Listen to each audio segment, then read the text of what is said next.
ہو رہا ہے, بسم اللہ الرحمن الرحیم سے شروع ہو رہا ہے, بڑا شائستہ کلام ہے. تم یا ایھا الملأ ما كنت قاطعۃ امرا حتى تشهدون, جب تک تم کوئی مشورہ نہیں دیتے میں کوئی رائے قائم. دیکھو کیا زبردست الفاظ ہیں.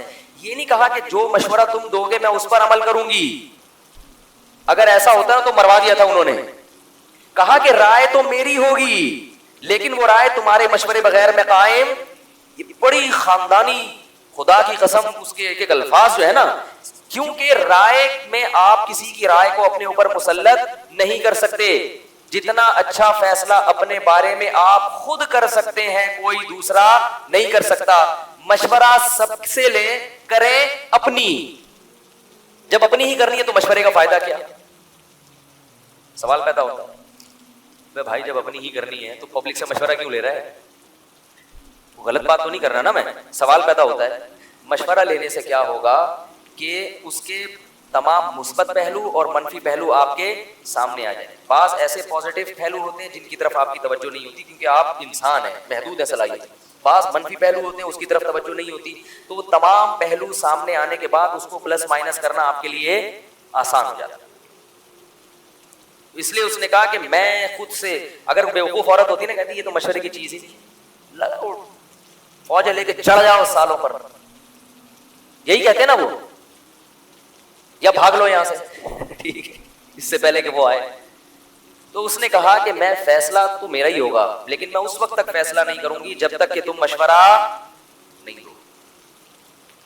تو انہوں نے کیا مشورہ دیا مسٹنڈوں نے؟ انہوں نے کہا پاگل لوگ تھے, لگ رہا ہے کہ جتنی عقل مند وہ تھی اتنے ہی بیوقوف اس کے درباری تھے.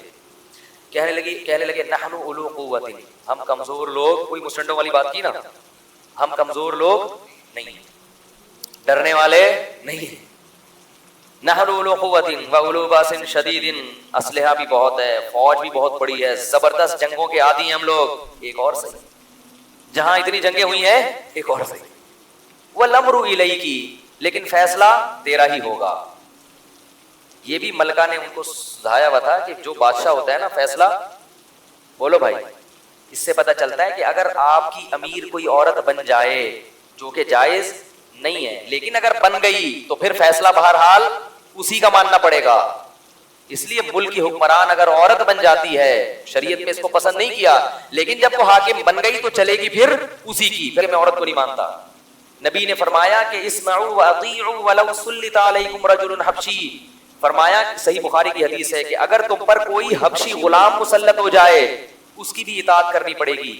حالانکہ غلام خلافت کا اہل, حکومت کا اہل نہیں ہوتا, امارت کا اہل نہیں ہوتا, اور وہ غلام بھی پرلے درجے کا بیوقوف. فرمایا پھر بھی جب اور مسلط ہوا ہے قانونی طریقے سے یا خلافت کے طریقے سے یا قوم کی سلیکشن سے نہیں آیا, ظلم کر کے مسلط ہو گیا, جب ہو گیا تو اب امت کی جوڑ اس میں ہے کہ اس کو فالو کرنا پڑے گا, ورنہ امت کا خمیازہ بکھر جائے گا, ورنہ ہر آدمی اپنی رائے وہ اپنی تباہ ہو جائیں گے. تو یہ اسلام نے امت کو جوڑنے کے لیے یہ احکام دیے ہیں. سمجھ میں آ رہی ہے بات؟ تو انہوں نے کیا کہا کہ فیصلہ کس کے ہاتھ میں ہے؟ تیرے ہاتھ میں, باقی ہم تو لڑنے کے لیے تیار. یہ بڑی اچھی بات تھی کہ بھائی اپنی آپ نے صلاحیتوں کا اظہار کر دیا. تو ملکہ نے کہا کہ دیکھو نہ تو میں یہ کہتی ہوں کہ لڑیں گے نہیں اور نہ یہ کہتی ہوں کہ لڑیں گے, امتحان لیتی ہوں کہ یہ واقعی اللہ کی طرف دعوت دے رہا ہے یا لیبل اللہ کا لگا رہا ہے اور مقصد ہے اس کا حکومت اور دولت. کیا عقل ہے یار, دیکھو خدا کی قسم بھائی, صرف اللہ کا نام لینے سے اللہ والا یا سچا پیغمبر نہیں بن جاتا. محمد صلی اللہ علیہ وسلم کی تعریفوں میں تو مرزا غلام احمد قادیانی نے بھی بڑے نعتیہ کلام لکھے ہیں, اور بھی ہمارے بڑے ملک کے مشہور لوگ ہیں جو اللہ اس کے رسول کا نام استعمال کرتے ہیں, لیکن لے کے جاتے ہیں لوگوں کو گمراہی کی طرف, اس میں اپنا دنیاوی مفاد ہوتا ہے. اس نے کہا اللہ کا نام استعمال ہو رہا ہے, الرحمن الرحیم بھی کہہ رہا ہے, اور سب اسلام قبول کر لو اور فرمانبردار بن جاؤ, بڑی اچھی اچھی باتیں کر رہا ہے. تو میں یہ دیکھوں گی کہ یہ اہل حق میں سے ہے, یہ واقعی اللہ کے دین کی طرف لانا چاہتا ہے, ہمیں اللہ کا پیغمبر ہے, یا یہ بادشاہ ہے جو طاقت کے نشے میں پوری دنیا پہ قبضہ کر کے ہمارے اسباب اور وسائل کو ہتھیانا چاہتا ہے. تو میں امتحان لوں گی, اگر اس امتحان کے نتیجے میں یہ ثابت ہو گیا کہ یہ پیغمبر ہے, اس سے لڑنا پھر فضول حرکت. اور اس کی اگر یہ حق دعوت دے رہا ہے تو لڑنے میں کیا ہوگا؟ نقصان. اور اگر یہ لالچی شخص نکلا تو پھر ہم اس سے کیا کریں گے؟ ہم بزدل نہیں ہیں جو بھی ہمیں کہہ کے فرمانبردار بن کے چلے جائے اور ہم جناب بنیان پہن کے ٹھیک ہے چلے جائیں جی حضور. ایسے تھوڑی ہم گرے بڑے لوگ نہیں ہیں. حق کی دعوت ہوگی تو قبول کریں گے, حق کی دعوت نہیں ہوگی تو قبول نہیں کریں گے, لڑیں گے پھر. اور یہ بھی کہا کہ میں اس لیے تمہیں مشورہ دے رہی ہوں, ان الملوک اذا دخلوا قرية افسدوها وجعلوا اعزة اهلها اذلة وكذلك يفعلون. جلد بازی مت کرو, جنگ کی طرف فوراً مت جاؤ, کیونکہ بادشاہ جب جنگ کے ذریعے کسی علاقے کو فتح کرتے ہیں تو عزت دار لوگوں کو ذلیل. اگر اس نے حملہ کر کے ہمیں فتح کیا نا تو پھر یہ ہماری عزت نہیں ہوگی جو ابھی شرافت سے جانے میں ہے. ابھی جائیں گے تو پروٹوکول دیا جائے گا, سمجھ رہے ہیں, عزت ملے گی.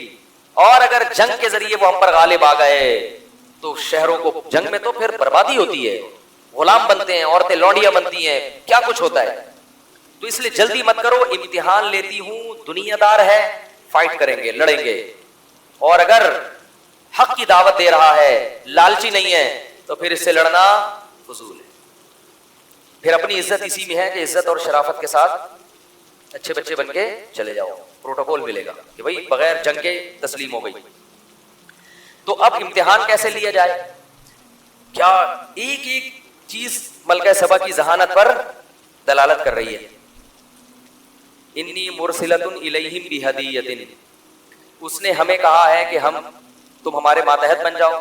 مقصد دولت اگر ہے تو میں اس کو اتنے ہدیے بھیجتی ہوں, اتنے پاورفل ہدیے, ہیرے جواہرات. اس کے ظاہر حکمرانوں کے پاس کیا ہوتا ہے, ذرا سا بھی لالچ اس کے دل میں ہوئی تو ہدیے دے کر پگھل جائے گا. بولے کہ یہی تو چاہیے تھا. ایکچولی ہم اصل میں وہ تو اللہ اس کے رسول کا نام تھا, لیکن چونکہ آپ نے اتنے اچھے اچھے ہدیے بھیج دیے ہیں تو ہم اس کو دین کی خدمت میں کیا کریں گے, خرچ کریں گے. تو اس طرح سے 2-4 ہدیے اور بھی اگر مل جائیں تو بہت اچھا ہوگا. یعنی وہ پگھل جائے گا, اس کی دعوت میں کیا پیدا ہو جائے گی, نرمی. جیسے وہ ایک وکیل نے جج سے کہا نا کہ میرے جو موکل ہے اس کے صحیح ہونے کا ثبوت قانون کی اس کتاب کے صفحہ نمبر 325 پہ ہے. تو جج نے جب کتاب کھولی تو 325 پہ 5000 کا نوٹ رکھا ہوا تھا. تو جج نے کہا ایسے 2-4 ثبوت اور چاہیے, ایسے 2-4 ثبوت. تو وہ پیسے دیکھ کے جج بھی کیا ہو جاتے ہیں, پھسل جاتے ہیں. تو اس نے کہا پھسل جائے, کیونکہ انہوں نے اتنے ہدیے, اس کا خیال تھا کہ ہمارے پاس اتنی بڑی حکومت ہے, ایسے ہدیے انہوں نے کبھی دیکھے بھی نہیں ہوں. تو جب سفیر آیا حضرت سلیمان علیہ السلام کے پاس, وہ تحفے, تحائف, پرفیوم, پتہ نہیں کیا کیا ہوگا اس زمانے میں, جوڑے لے کے اور خوبصورت تاج لے کے. تو سلیمان علیہ السلام نے کہا اتمدوننی بمال, تم مجھے پیسوں کے ذریعے میری مدد کرنا چاہتے ہو. فما آتانی اللہ خیر مما آتاکم, اس سے بولو کہ ہمیں اللہ نے جو کچھ دیا نا تم نے وہ کبھی خواب میں بھی نہیں دیکھا. پیسہ ہمارے پاس بہت ہے, اور جن بن تو ہمارے دائیں بائیں گھوم رہے ہوتے ہیں, بہت ہے ہمارے پاس. بل انتم بہدیتکم تفرحون, تم اترا رہے ہو, ہدیہ دے کے ہمیں خوش کرنا چاہتے ہو. اور پھر اس قاصد سے کہا ارجع الیہم, واپس جا اور ان سے کہو کہ ابھی تو خط آیا تھا, اب خط نہیں آئے گا. فلناتینہم بجنود, لشکر آئے گا, لشکر. لا قبل لہم بہا, جس کے سامنے نہیں ٹھہر سکتے. ولنخرجنہم منہا اذلۃ, ذلیل کر کے تمہیں تمہارے ملک سے نکال دیں گے. وہم صاغرون, تم سب کمتر ہو چکے ہوگے. جب جو عزت مل رہی ہے نا, یہ جنازہ نکل جائے گا. ملکہ سبا کو ہو گیا بھائی یہ بڑا خاندانی آدمی ہے, یہ کمپرومائز کرنے والا, پیسوں کی لالچ, کیسی ذہین عورت. حیرانگی اس پر ہوتی, قرآن میں جتنے بھی واقعات ہیں نا پیغمبروں کے, فرعون کو موسیٰ علیہ السلام سمجھا کے تھک گئے, معجزے دکھائے, مینڈکوں کا عذاب کیا کیا, کم بخت نہیں مانا. اس سے پتہ چلتا ہے کہ جذباتی آدمی کبھی بھی کامیاب نہیں ہوتا. آپ کی بات کی کتنے بھی خلاف بات کوئی کر رہا ہو, اس کو ٹھنڈے دل سے آرام سے سنیں, پھر تجزیہ کریں تمیز کے ساتھ. تو ملکہ سبا نے ارادہ کیا چل بھائی نکلو بھائی, چلتے ہیں, قافلہ لے کے جاتے ہیں. ان سے اسلام نہیں لائی, لیکن جا کے کیا کرتے ہیں, تحقیق کرتے ہیں. ایک دم نہیں اسلام لائی, جا کے دیکھتے ہیں کہ یہ واقعی نبی ہیں, تحقیق کے لیے بلایا ہے نا, جاتے ہیں. سلیمان علیہ السلام نے کہا یہ آ رہی ہے نا, تو اب اس کو اپنے معجزے دکھاؤ. کیا دکھاؤ؟